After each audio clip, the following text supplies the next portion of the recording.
The air conditioning in courtroom 4B hummed with a low, indifferent drone, the only sound accompanying the shuffling of papers.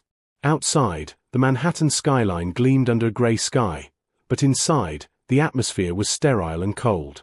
Julian Thorne sat at the plaintiff's table, the very picture of modern success. At 42, he was the CEO of Thorne Biosystems, a man whose face graced the covers of tech magazines and whose net worth fluctuated by millions before he finished his morning coffee. He checked his vintage watch, a subtle tick of his jaw revealing his impatience. He had a shareholders' call at 2 o'clock. This divorce was merely an administrative item on his to-do list, somewhere between firing a vice president and approving a new marketing budget. Across the aisle sat Elena Thorne. She wore a simple navy dress, her dark hair pulled back in a severe bun. Her hands were folded neatly in her lap, her posture rigid. To the casual observer, she looked defeated, a woman roughly discarded after 10 years of marriage, about to be severed from a lifestyle she could never sustain on her own. Julian's lead attorney, a man named Marcus Vane who wore suits sharper than his ethics, was wrapping up his closing statement. "Your Honor," Vane said, his voice smooth and practiced, "the prenuptial agreement signed 10 years ago is airtight. Ms. Thorne entered this marriage with no assets, and she contributed zero capital to the founding of Thorne Biosystems. The stipend Mr. Thorne has generously offered is more than sufficient for her to restart her life. We ask that you sign the decree immediately so my client can return to his duties." Judge Silas Mercer adjusted his spectacles, looking down at the thick stack of documents. He had seen hundreds of cases like this. The wealthy husband, the quiet wife, the inevitable separation. It was a formula as old as time. "Ms. Thorne," Judge Mercer said, his voice gravelly, "your counsel has remained surprisingly quiet today. Do you have any objections before I execute this judgment? Once I sign this, the terms are final. You will leave this marriage with the agreed-upon sum, and no claim to Mr. Thorne's estate or business interests." Elena's lawyer, a court-appointed generalist who looked out of his depth, started to stand, but Elena placed a gentle hand on his forearm to stop him. Julian sighed loudly enough for the stenographer to glance up. He didn't look at Elena. He rarely looked at her anymore. In his mind, she was already gone, a ghost in his penthouse, a shadow at his dinner parties. He viewed her as a relic of his past, before he became a billionaire, back when he was just a struggling visionary. He had convinced himself that she was a weight dragging him down. The judge uncapped his fountain pen. The black ink glistened on the nib. "Very well," the judge muttered, assuming her silence was acceptance. "Since there are no further contestations." The tip of the pen hovered millimeters above the signature line. The sound of Julian closing his leather portfolio signaled that he was already mentally leaving the room. "Wait." The word was not shouted. It was spoken with a clarity that cut through the droning hum of the air conditioner like a diamond on glass. Judge Mercer froze. Julian stopped midway through standing up. Elena Thorne stood slowly. She did not look at the judge. She turned her head, her eyes locking onto Julian's for the first time in months. Her expression was not one of sadness, nor anger. It was the look of a teacher watching a student fail a test they hadn't studied for. "I do not object to the divorce, Your Honor," Elena said, her voice steady. "I object to the premise that I am leaving with nothing. Because if I leave with nothing, Mr. Thorne will lose everything." Julian let out a dry, mocking laugh. "Elena, please. Don't embarrass yourself." "I'm not talking about money, Julian," she said, reaching into her tote bag. She bypassed her lawyer and pulled out a single, thick red folder. "I'm talking about the source code for the Chimera Protocol. The judge is about to sign a paper saying you keep the company. I'm just curious, do you actually know how to run it without me?" "Objection," Marcus Vane barked, shooting to his feet. "This is irrelevant. Ms. Thorne is attempting to delay proceedings with technical jargon. The intellectual property of Thorne Biosystems belongs to the corporation, not to an individual, and certainly not to a spouse with no official title." Judge Mercer lowered his glasses, looking from the flushed lawyer to the calm woman standing before him. "Counsel, if she is claiming ownership of an asset that affects the valuation of this divorce, I am inclined to hear her out."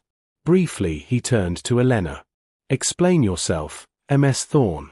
And it better be good." Elena didn't look at the judge. She kept her eyes fixed on Julian. The silence stretched, and for a moment, the sterile courtroom dissolved into a memory. 10 years ago, Julian hadn't been a titan of industry. He had been a charismatic graduate student with a brilliant concept but a broken execution. He could sell ice to a polar bear, but he couldn't make the math work. The Chimera protocol, a method for mapping synthetic DNA, was failing. The investors were ready to pull out.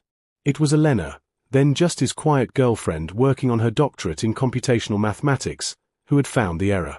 She remembered the night vividly, the smell of stale coffee, the blue light of the monitors, Julian asleep on the floor in exhaustion. She had stayed up for 48 hours straight, rewriting the base code, fixing the entropy drift that Julian couldn't solve. When the code finally compiled, she didn't wake him up to brag. She just left a note on the keyboard. "It works now. You remember the seed round, don't you, Julian?" Elena asked softly in the courtroom. "You told the investors that you cracked the encryption problem overnight.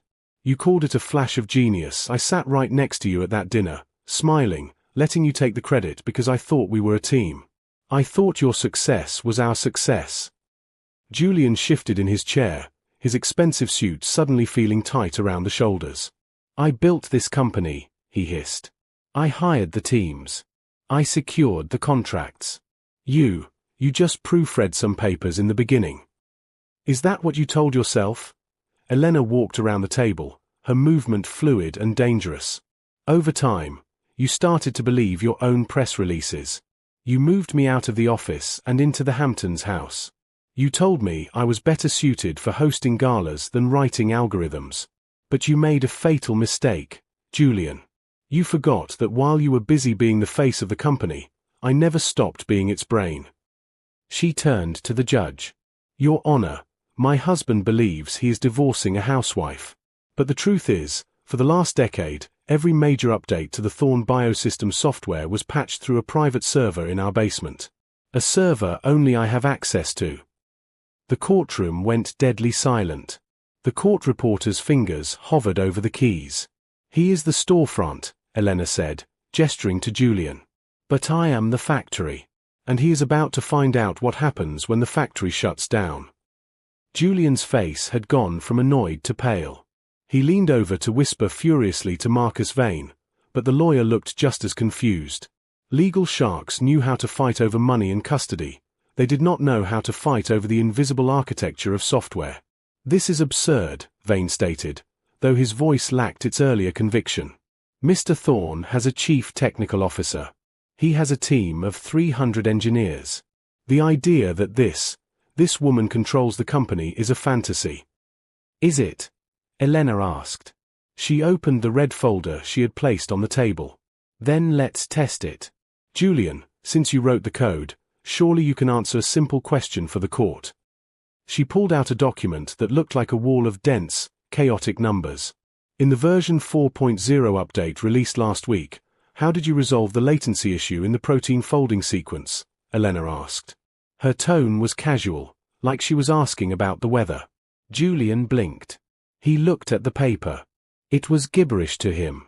He was a businessman now, a man of handshakes and boardrooms. He hadn't looked at raw code in 6 years. My team handled the specifics. I don't micromanage every line of code." "Wrong answer," Elena said. "Your team couldn't fix it. They sent me the error logs 3 weeks ago. I fixed it. I implemented a recursive loop to bypass the lag. Me. Not your CTO. Not your engineers." Judge Mercer leaned forward, fascinated. "Mr. Thorn, is this true?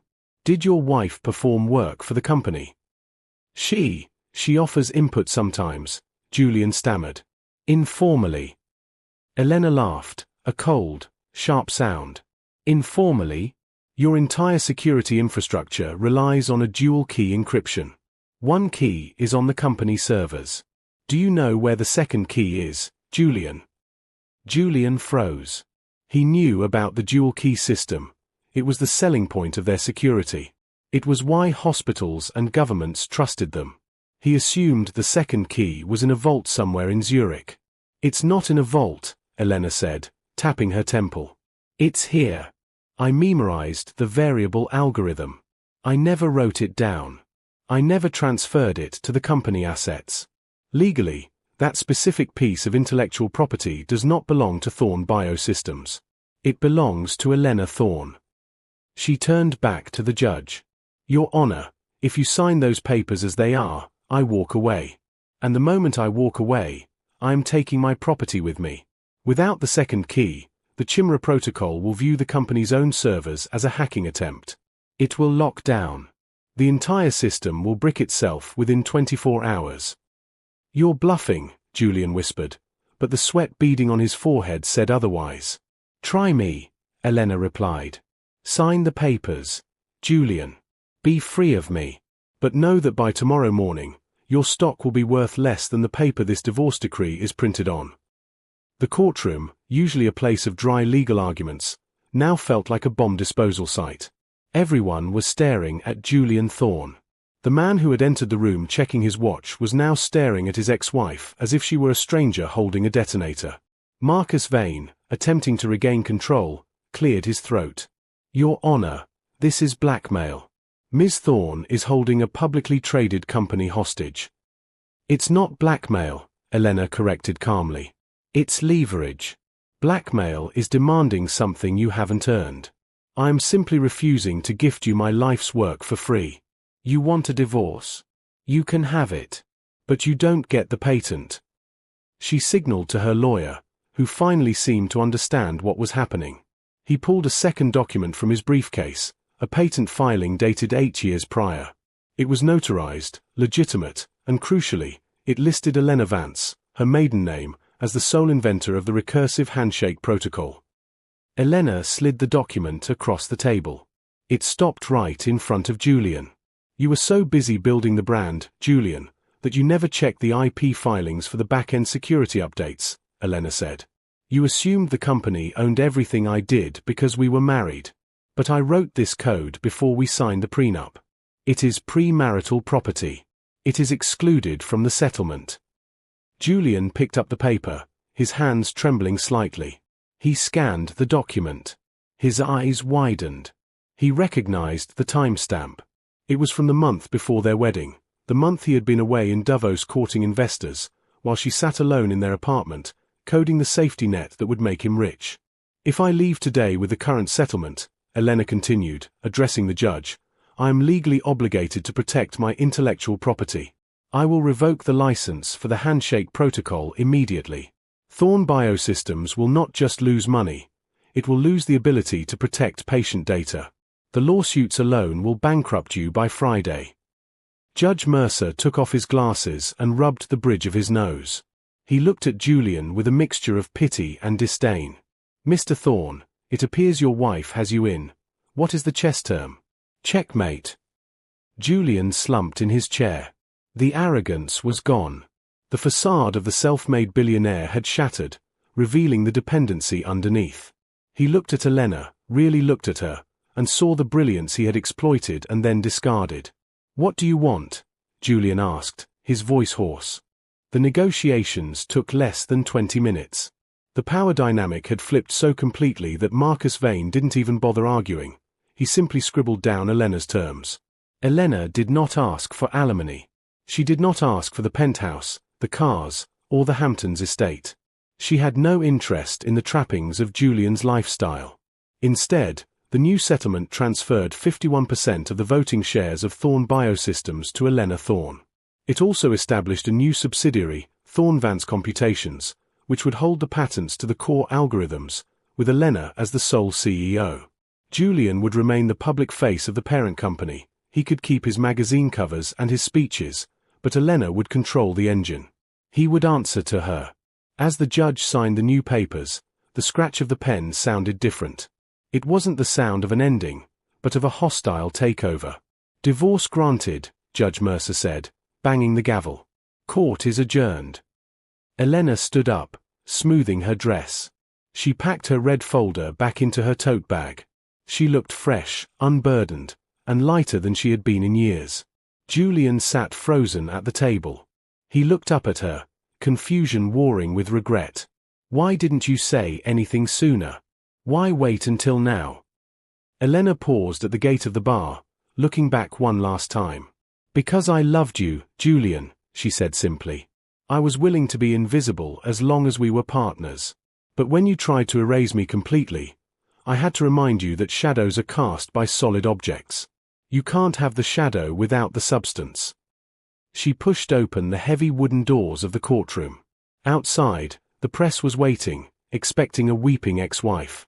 Instead, they got the new majority owner of one of the world's most powerful biotech firms. Elena walked past the cameras, not stopping for interviews, her mind already working on the next update. She wasn't just a survivor of a broken marriage, she was the architect of her own future. And back in the courtroom, Julian Thorne watched the heavy doors swing shut, realizing that for the first time in his life, he was the one who was truly alone. Summary.